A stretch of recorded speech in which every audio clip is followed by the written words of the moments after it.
A estreia da nossa série de entrevistas Inc. de incrível, inspirador e criativo é com Sérgio Gama. O Sérgio é executivo da IBM para a América Latina e ele falou com a gente sobre inteligência artificial. Ele manja tudo dessa área. A minha entrevista com ele foi no Rio de Janeiro. Vamos ver. Você tem a responsabilidade e ao mesmo tempo o privilégio de trabalhar com desenvolvedores em vários países. Hoje tem esse mercado de ecossistema digital dentro da América Latina tem bastante talento. Os desenvolvedores hoje, dentro da inteligência artificial, que é a tua área atualmente, eles estão focados exatamente no quê? O que vem por aí, Gama? Boa pergunta.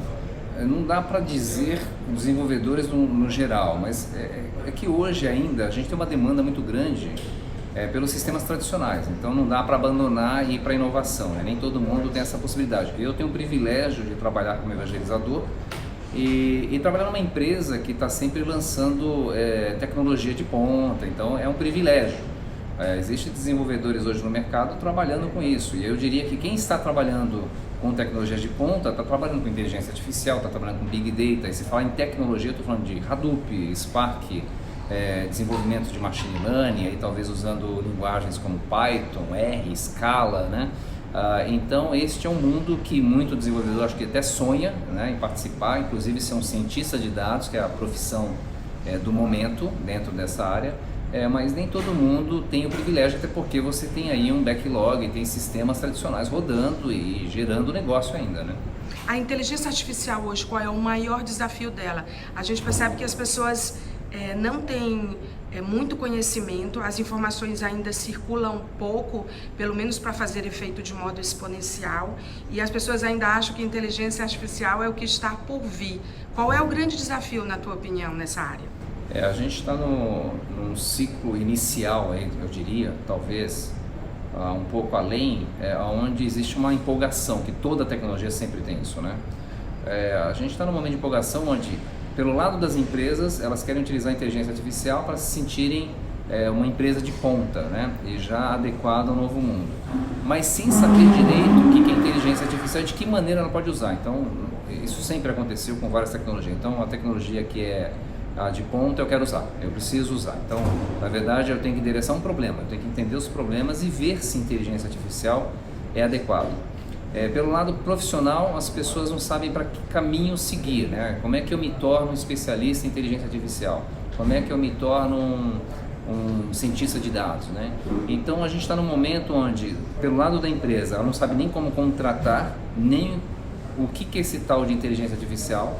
Algumas estão fazendo algumas experimentações até por conta própria, mas então está nesse momento normal, a toda tecnologia acontece isso, a gente vai passar por essa fase, a gente vai entrar numa fase de calmaria, onde as pessoas já sabem o que pode, o que não pode, quais são as vantagens e desvantagens.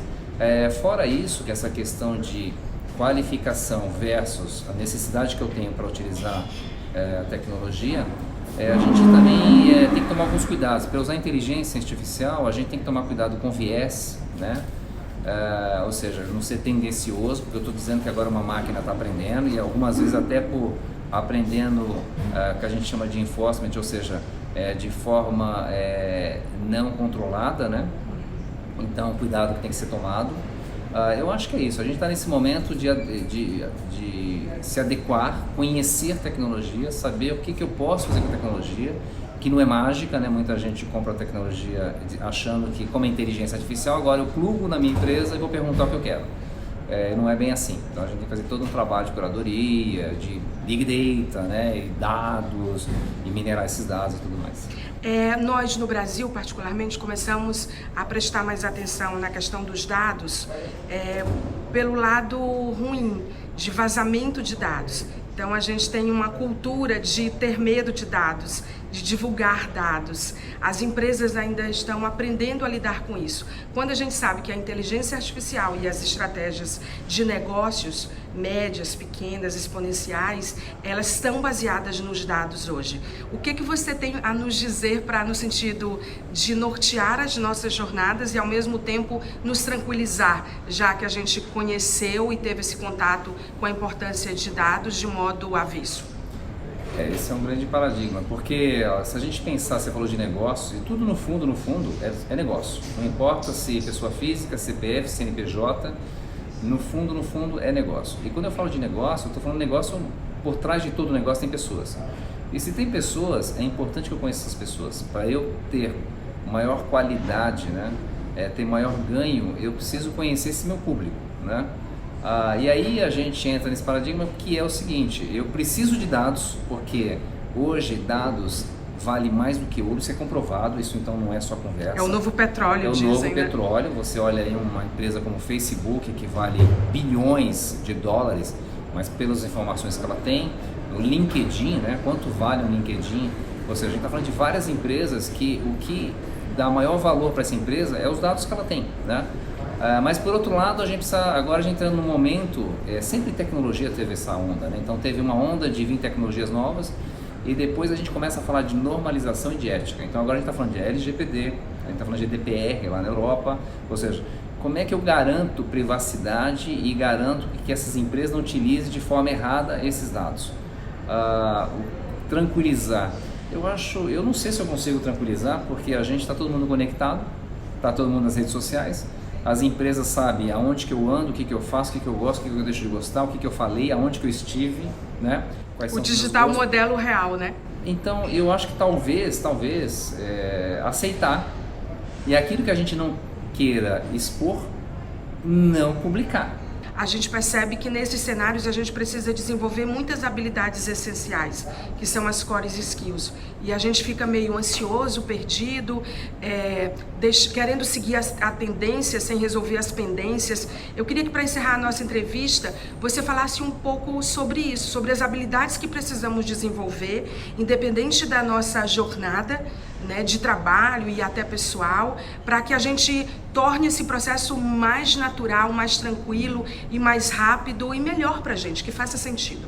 O que acontece com a gente hoje é essa quantidade enorme de informações e nos deixa muito angustiado. Talvez seja o grande problema de depressão, de uma série de doenças novas que a gente conhece hoje, porque realmente se a gente não tomar cuidado, e acontece isso comigo também, inevitável, você às vezes, se você sai de férias 20 dias, você se sente meio atrasado, você perdeu o bonde, né? Então eu acho, minha dica a gente tem que ter outras habilidades e não acúmulo de conhecimento. Então, tomar cuidado. Autoconhecimento? Autoconhecimento, se conhecer muito, né? Ter habilidades como articulação, né? Como trabalhar sob pressão, aberto para o novo, aberto para o erro, para a experimentação, sim, né? Não ter medo disso. E não mais, talvez, querer acumular conhecimento técnico, esse tipo de coisa. Não precisa, é difícil. Como é que você consegue administrar tantos canais de comunicação que você tem? Você está em múltiplas plataformas. Você tem uma inteligência artificial que faz isso por você? Poderia, né? Inclusive com holograma, porque eu estou em vários lugares, às vezes eu estou em Belo Horizonte de manhã e à tarde eu estou falando com alguém lá em Campinas. A pessoa fala, pô, Gama, eu acho que é holograma, né? Você está de alguma forma. Não, é uma loucura. Não é. Você robotizou. Não robotizei. Aliás, eu não uso de forma correta as mídias sociais justamente porque eu não tenho tempo, mas eu tento de alguma forma colocar alguma coisa nas mídias sociais, não da forma correta, assumo, mas gostaria de fazer bem melhor, né? Mas como só eu e eu mesmo aqui correndo e fazendo a apresentação no avião, fazendo a palestra e depois tentando publicar de alguma forma, né? Até porque hoje a gente é conhecido, hoje o mundo mudou, é digital, né? Então se você é igual o Black Mirror, né? Então se você não estiver nesse mundo,